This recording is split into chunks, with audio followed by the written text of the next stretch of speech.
Yeah, here we are. Thoughts from the office. Redneck's Pride Outdoors. It's another wildlife control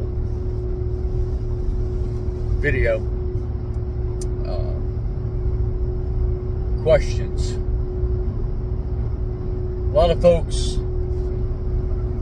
will ask me, how do you know what you have at a job?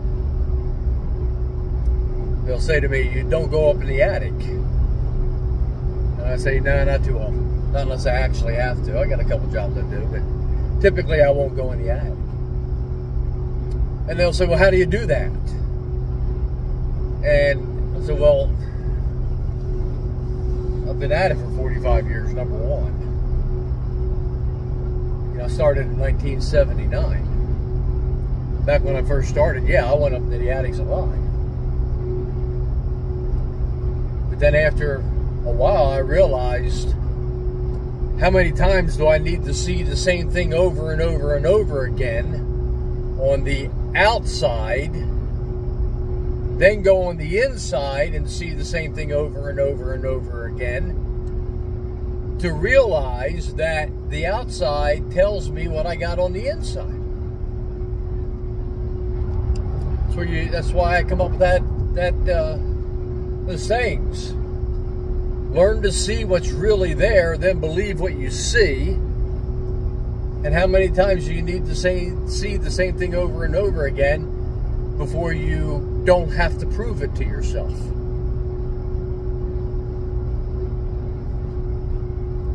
You know, and one of the things that aids or adds to that is questions to the customer. If you know the right questions to ask, and ask that question 2 or 3 times in a different manner, it's unbelievable the information you get. So in other words, I ask a question, when do you mainly hear the noise?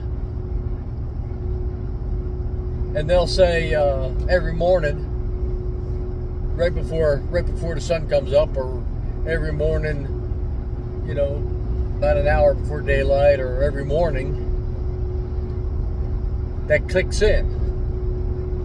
Then I'll ask a few more questions. Then a few seconds later, a few minutes later, or whatever, I'll say, so, when did you say you hear it again? Morning? And they'll say, yeah. And I'll say, every morning? And they'll say, yeah. And then a few minutes later, I'll ask the question, do you ever hear it in the middle of the night, like 1, 2, 3 o'clock in the morning? And they'll usually say, no, or they should say no.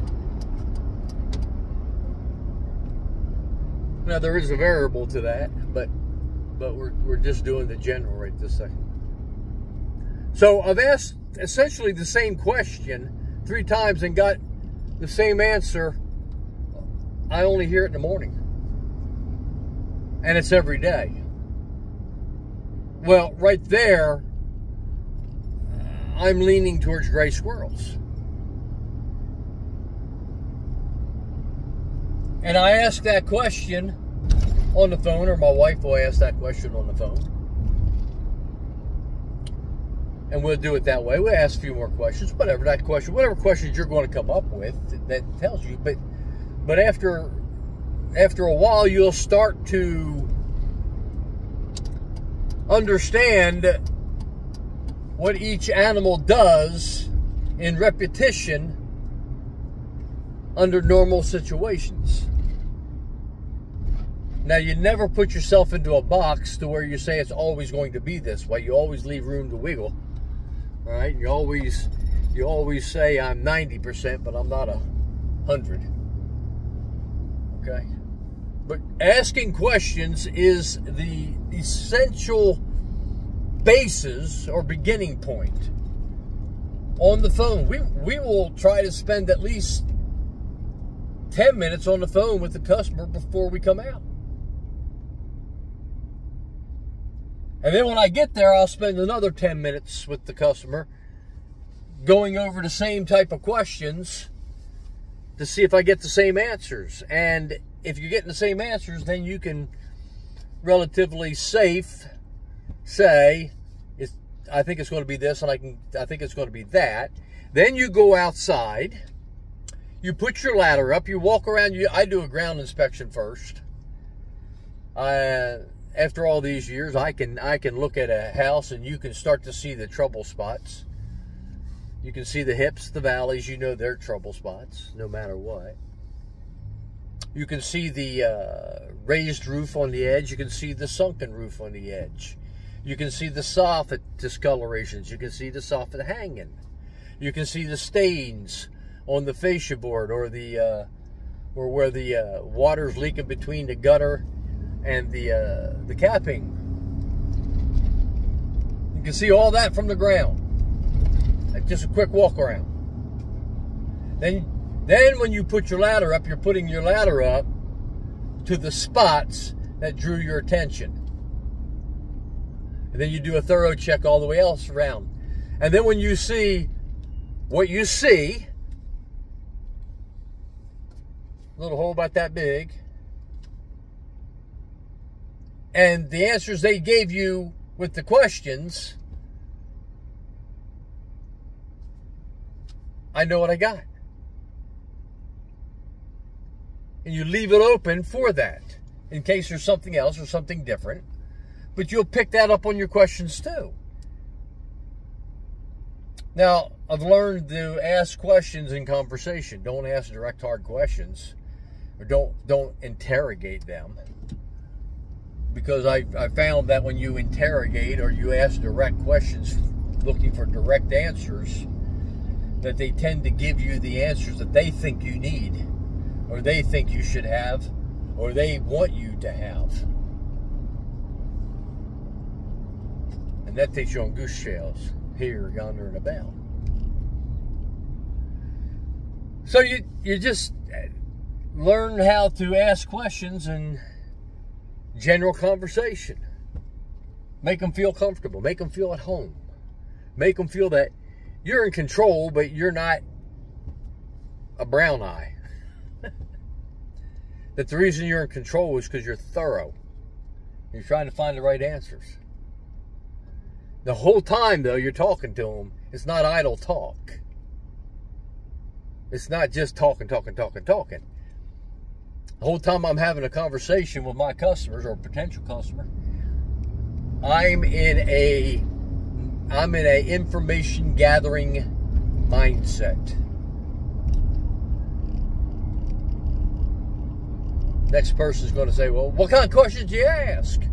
Well, that's up to you, man. Because you've got to learn your animals. You've got to learn your jobs. You've got to learn your behaviors. You've got to learn your habits. You've got to learn how your people respond and talk and what have you. Now, one of the things, 10 years ago, people responded to questions a lot different than they do now. It used to be 10 years ago, people responded positively to the questions. They viewed it as you trying to get to the bottom of it. You trying to gather the information so you can make the right decisions on what you got to do and how you got to do it. People 10 years ago and further back just generally knew that it was a process. There was no absolute magic wand or crystal ball that things had to be figured out. I'd say in the last 10 years, but the last 5 years more so, people are aggravated when you ask questions. The average person doesn't want to be bothered by the little things. It seems like today the average person just says, I hired you, figure it out and get her done.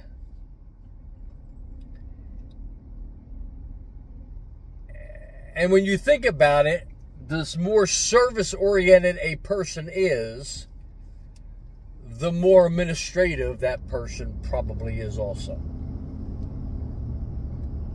So when you're getting your big bucks for wildlife control and repairs, that's generally dealing with a person of upper wage status. Not all the time, but a lot. So when you're big bucks, I'm talking about. And those folks there are used to saying, do this and do that. And they're not really digging in and interested in how it gets done. They just want to see the end results done. And that's great. Except for the customer is my eyes and ears. I'm not there 24/7. I'm there for whatever amount of time during the day, each day that I'm there. And the only thing I'm gathering is what I see, what I monitor, what I set up to see, but I don't know anything else. So the first thing I've got to do is I've got to tell the customer that even though they need me, and you don't say it like this, but even though they need me and they hired me to solve their problem, that to solve their problem, I need them to keep me informed so I can keep them informed.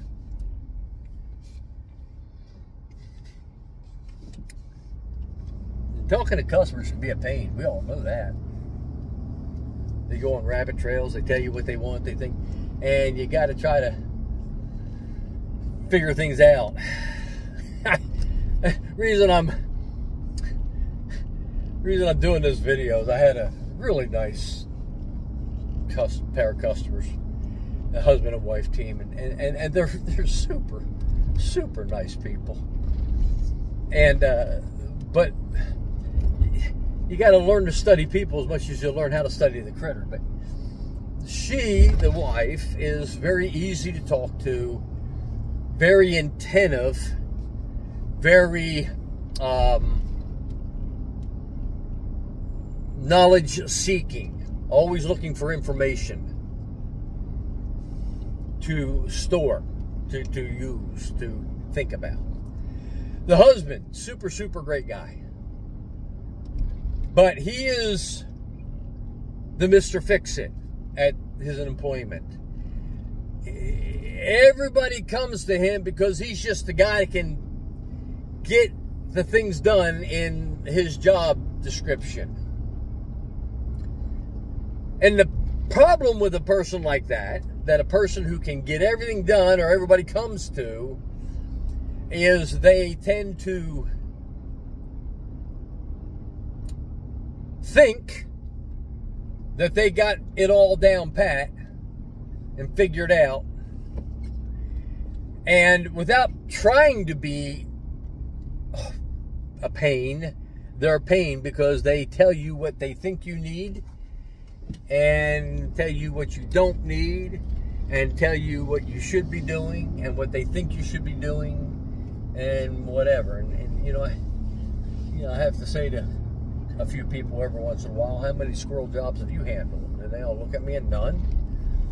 Well, why'd you hire me then? Why'd you hire me? They'll say, because I don't know how to do it. And then I say, okay.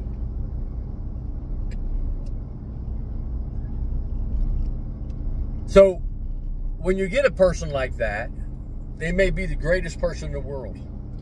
I had a job not long ago. I've said a lot to a lot of people, but I had a job not long ago where friggin' squirrel was just not going in the trap. I caught like all the young right off the get-go, and I just couldn't catch the stinking female. And the gentleman just could not understand why I wasn't catching this female. And you know, it's just, and I know, just put a one-way door up, or I know, just Posy said it. Yeah, okay, I understand now. Yeah, been there, done that. All right, but anyway, gentleman just couldn't understand why he can't. He says, I don't understand why you're not catching this squirrel, because he's an executive. And I looked at him and I said, hey, see that yellow line out in the middle of the road there? He says, yeah. I said, go lay down in that. He looked at me with a weird look on his face, and he said, no.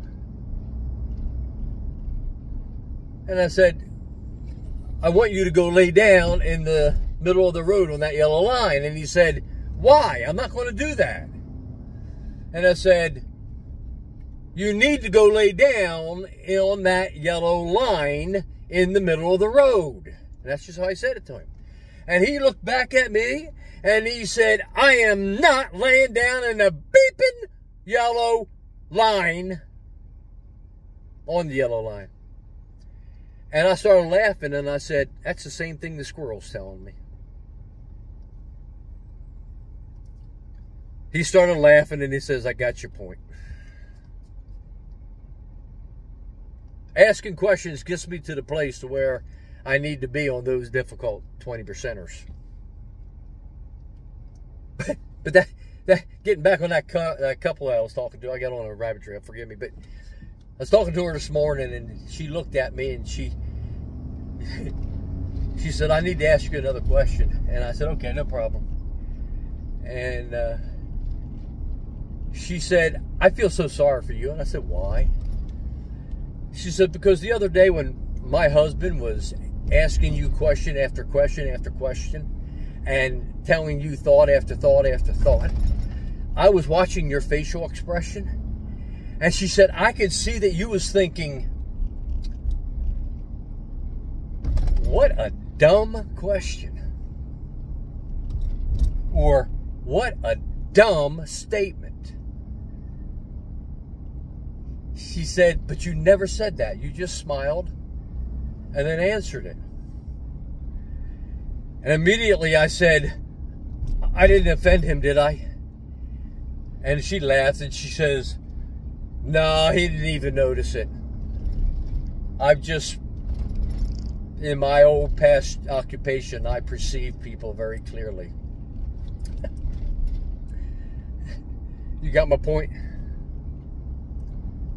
When we're asking questions, when we're talking to our customers, now I'm the biggest brown eye. You get me mad.